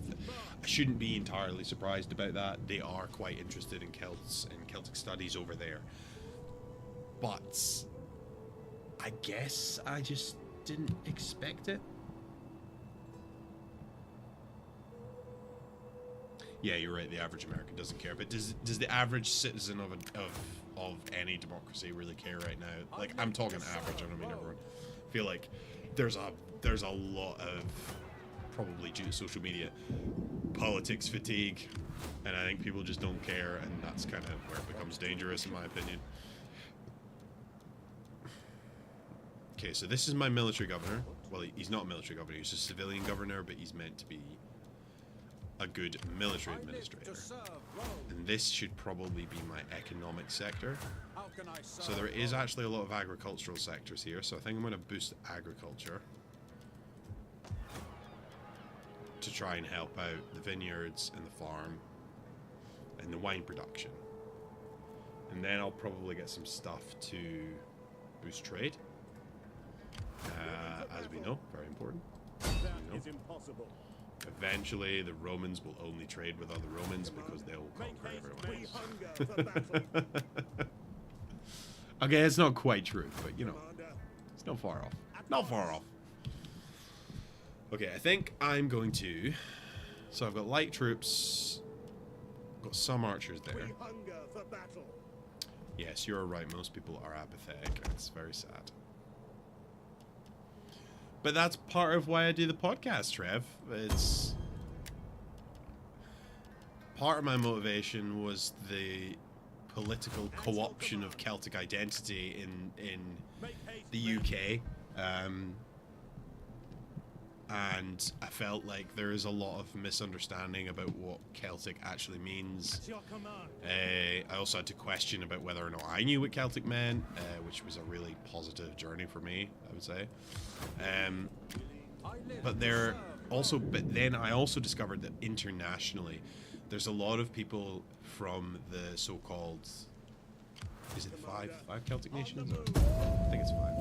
Scotland, Wales, Ireland, Cornwall, I said Wales. Scotland, Wales, Ireland, Isle of Man, Cornwall, Brittany, 7, isn't it? Galicia. Yeah, so people from those areas of the world, which, you know, I've had interest from, but as I say, the thing that I'm most surprised about is out with that, where I've got interest.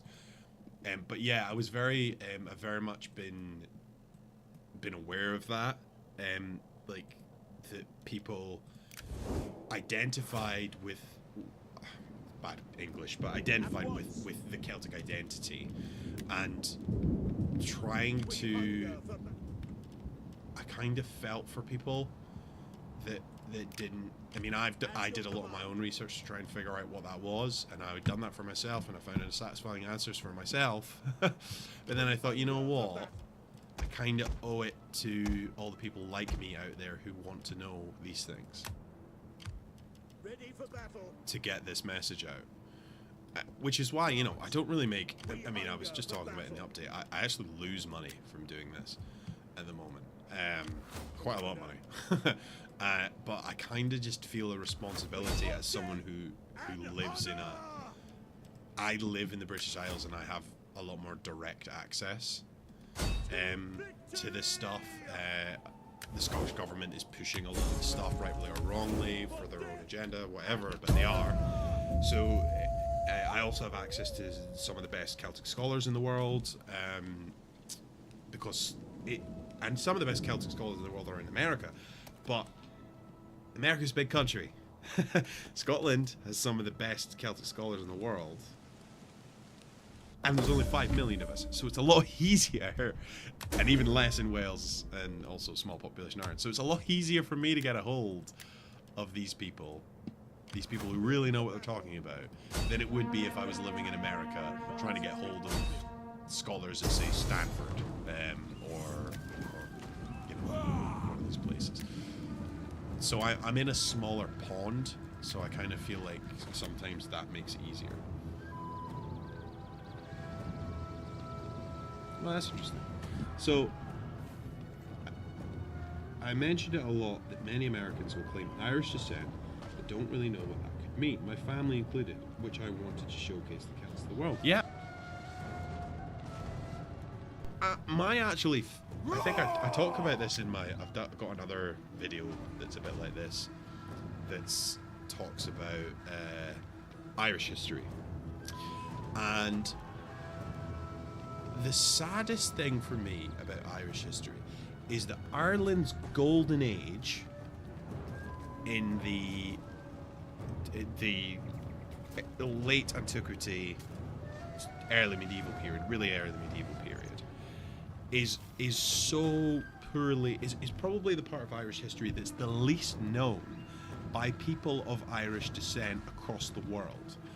And that kind of makes me sad, because it's Ireland. There's the book, obviously there's a famous book, how the Irish saved history, and they really did, and like people of Irish descent, I think, deserve to know that and feel proud of that lineage and that heritage.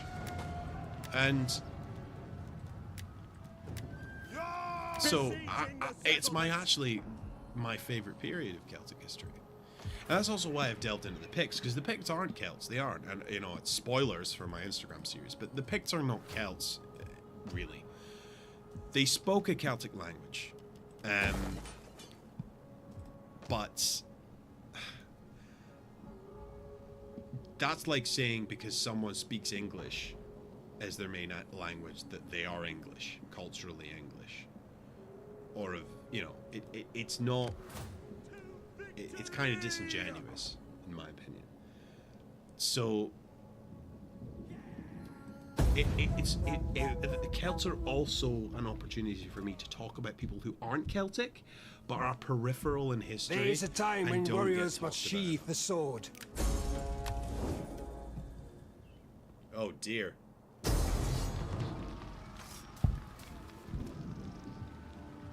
Okay, I think we're gonna do a big battle. We're gonna call it quits.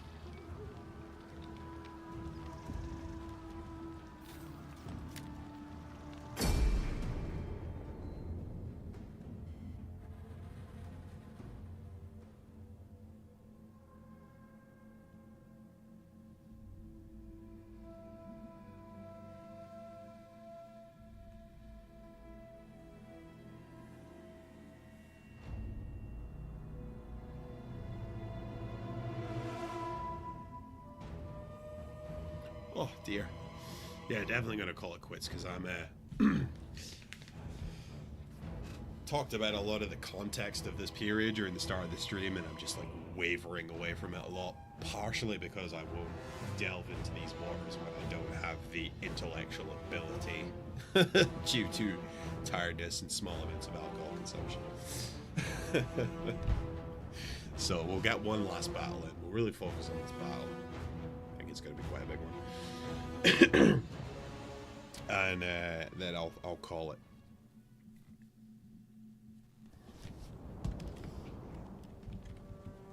Let's do some triple X AKS here. Or simplex AKS. Or double AKS. Get sorted! Orders understood! Now, I'm going to change this a little bit. Legionaries! Brave Romans to a man! The only thing I don't like about the Orders is the gaps are understood and nowhere near waiting. big enough for this to be truly Jupiter gives us an strength! AKS formation. Legionaries! Melee troops In my awaiting opinion. orders! Legionaries! Understood! Ready! Expert. Melee troops! Understood! Ready and waiting. Legionaries! Yeah, classical history was my favorite for the longest time, but it Commander, became at your service! I'm not sure I can categorically say that it's not my favorite anymore, because I go at swinging roundabouts, but it's not. It's at least a tie you say! between like late antiquity, early medieval period, and ancient history. It's definitely a tie. Classical history.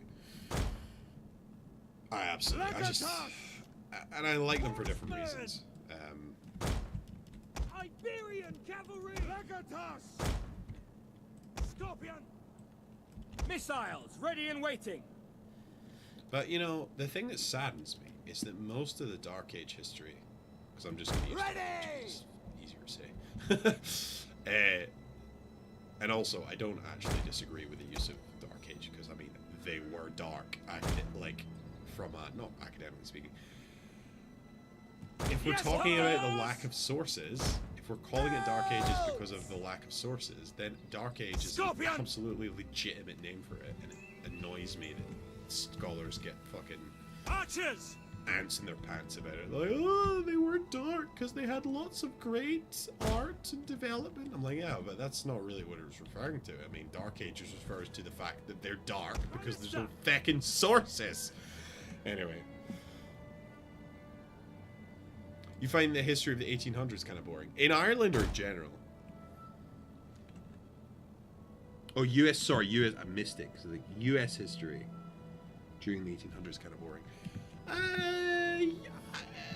Like Manifest Destiny is kind of boring. I mean, there's only so many times you can hear about a frontier town that got wiped out by plague, and then they massacred a bunch of Indians, and then, you know, it gets old. It does. It gets old. I will concede.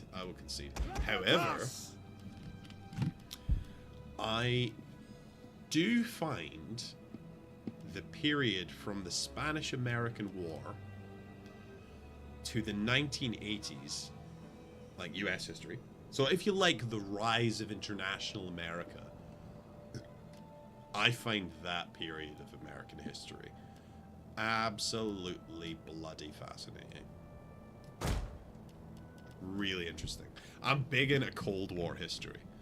Really into Cold War history, especially decolonization. Scorpion!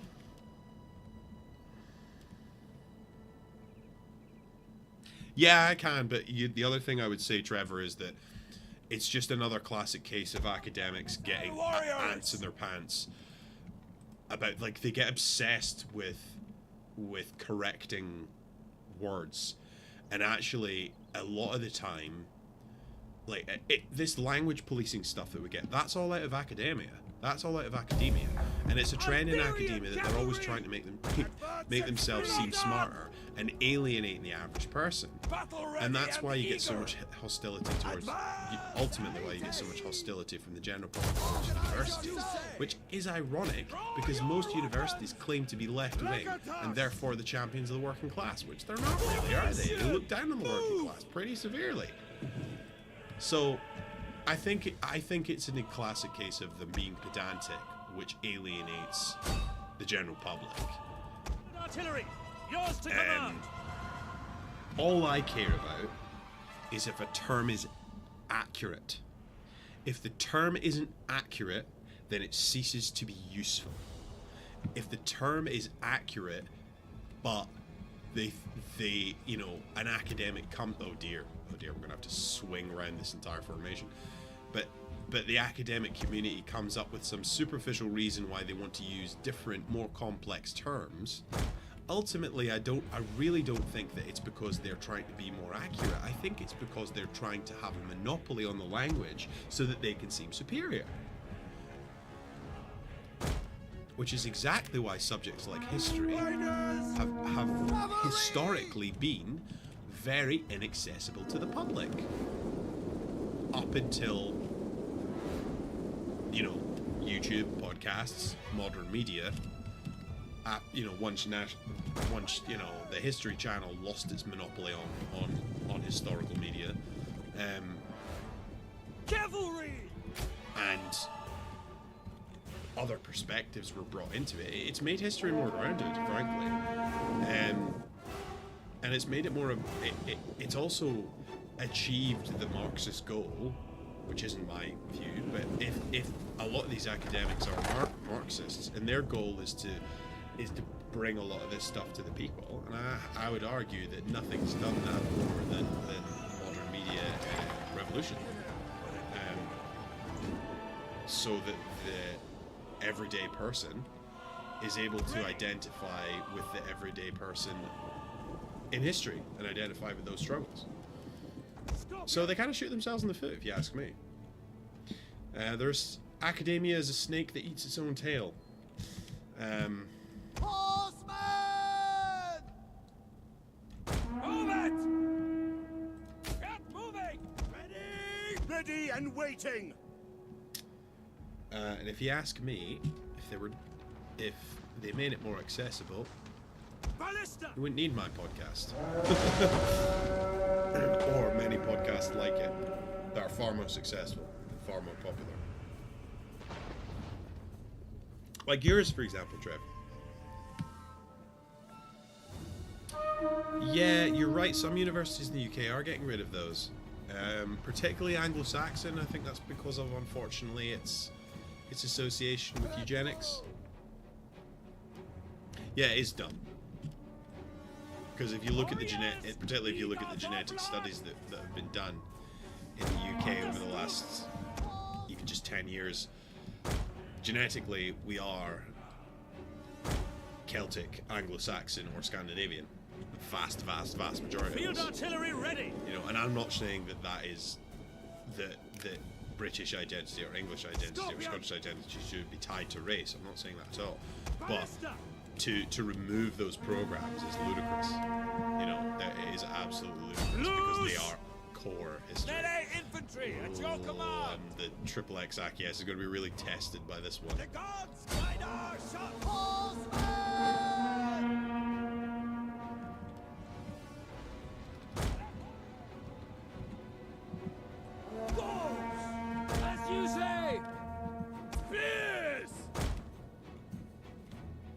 been able to bait the light cavalry on the flank. Nice charge. There we go. Celtic auxiliaries. We will pierce their hearts. Right, let's attack the townsfolk with our Balearic light slingers infantry. ready. Orders. Don't really use my Balearic slingers very well, I have to say.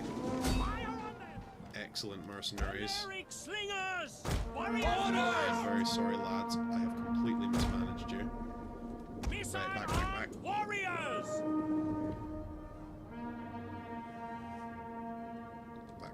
Back. Curse you. Oh, that's been successful. Back. Cavalry! Right, lads, it's time to close ranks. Proud Romans all! Let's do the Roman thing. Orders. Scorpion commander. Field artillery awaiting Right, orders. drop the artillery. Romans ready for duty. Back. Legionary. Commander. Orders understood. Balearic slingers. My goodness, this has turned into a hell of a battle. Legionaries. Right, let's slowly move in. Gaps. Follow Let's take me! advantage of that. Yours to command. There we go, they're charging our Sanctum flanks, and Mars. in doing so exposing our flanks, which is the whole point of the Melee Achaeans troops formations. awaiting orders. Let's just check Attack and engage. To arms. okay. Ready for Just to chase battle. them down. Charge in. Actually, I might just try you a square say. formation on that. Deny the flank a bit. Cut them down. Oh, they're still engaged. They weren't meant to be. Running! We await your command. Auxiliaries. Mark Echo!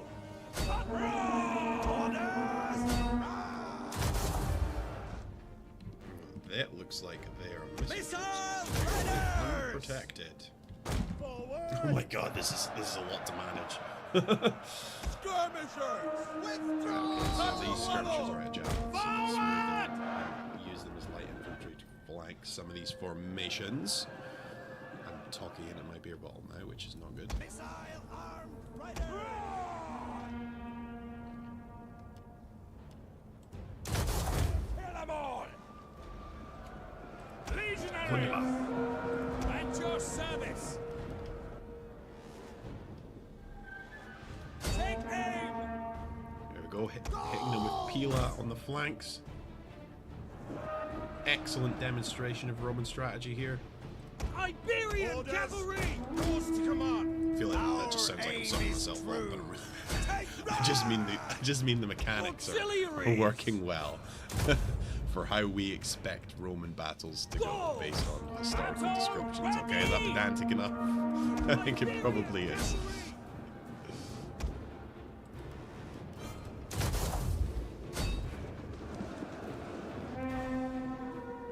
Missile armed riders!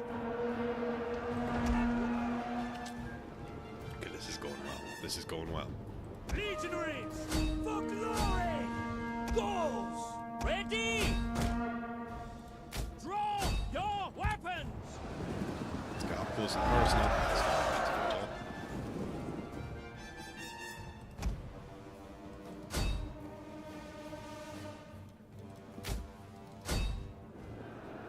Ballista. Loose. Field artillery. Yours to command. Balearic slingers. Keep warriors ready. Fire. Kill, kill, kill! Aye! Quickly now! That's your orders! Gone very quiet here. We Oh hunger no! blood and battle! Gallic cavalry there is getting squished. Look at us! We'll kill them all!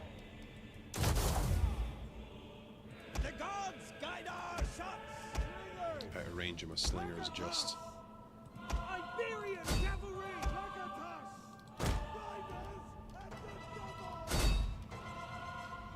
Skirmishers! There we go. This is perfect. Cashew! Some javelin flank shots here. Okay, some of the legionaries are actually struggling now. By your ready and waiting! Actually, And forward! Your orders! any major gaps in the line. Orders understood! They tighten their formation up. That should close them. Yes, Commander! Ready for orders! Break off! By your command! Legionaries! Auxiliaries! Aye! Concentrate fire. We hunger for blood and Iberian cavalry! Important thing in DEI, when you're a big, Backload!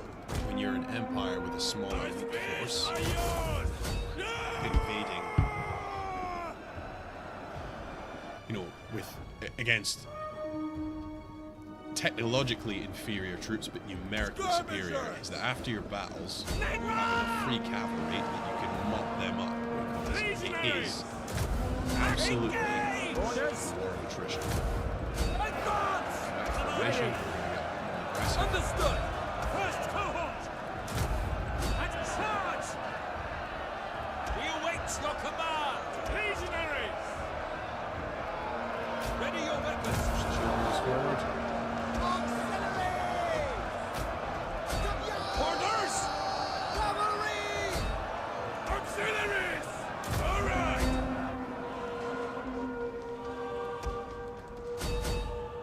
Legatus! Try and kill this general.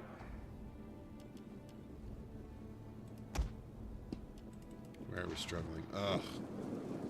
Mount the we missile lost there. warriors! All right! Warriors ready! Auxiliaries! Legionaries! Ready and waiting! First cohort! Advance at speed! Double time! Brave Romans, to a man! That, my friend, To arms! is Melee infantry at your command! how you use Orders understood!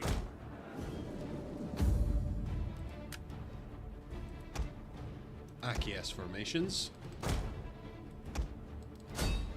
Iberian cavalry! Kill, kill, kill!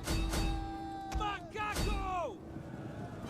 To Auxiliaries! use attritional tactics, Follow me! Get ready! even though you're outnumbered. Which is what the Romans did. Outlast them with discipline. 60% of the time it works. Every time. Slingers! Balearic slingers! Move it! Ready for orders! Well, that was very hard to Battle manage group and see. disbanded! Hold formation! Advance at speed! As you command!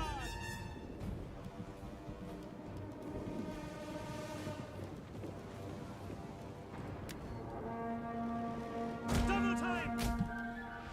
Auxiliaries! Warriors ready!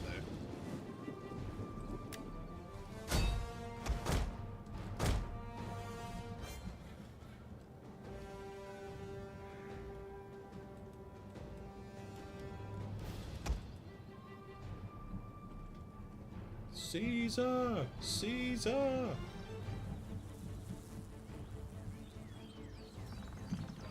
There he is.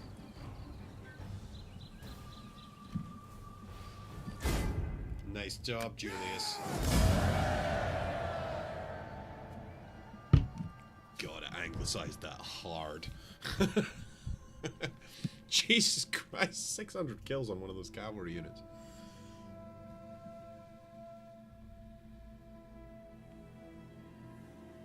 Let's refresh this a little bit.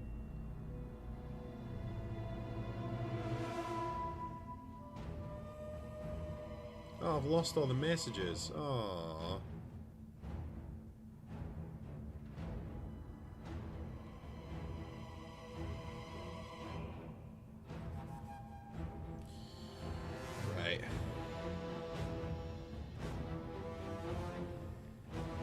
going to call it at this point. We'll wait until we're back on screen.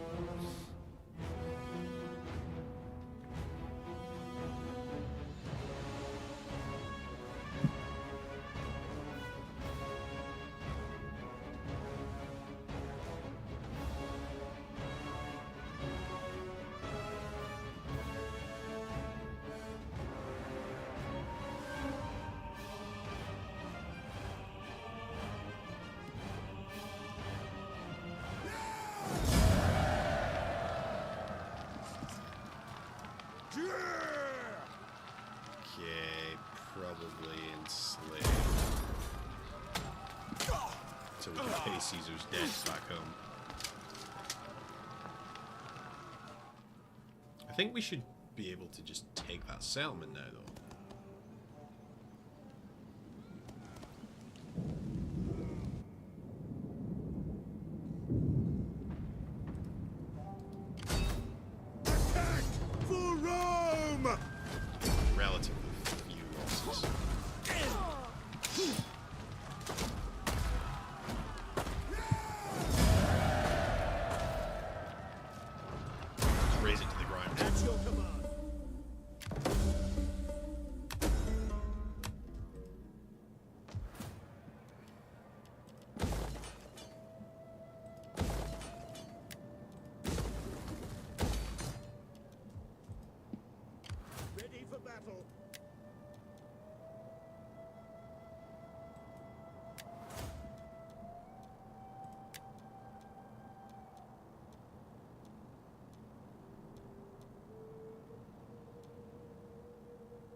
Very interesting.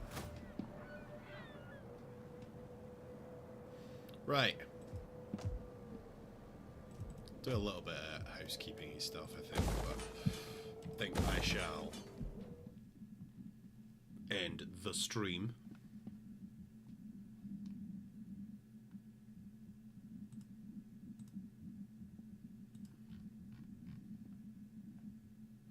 Okay, thanks for joining me. I'll see you next time on the Celtic History Podcast live stream.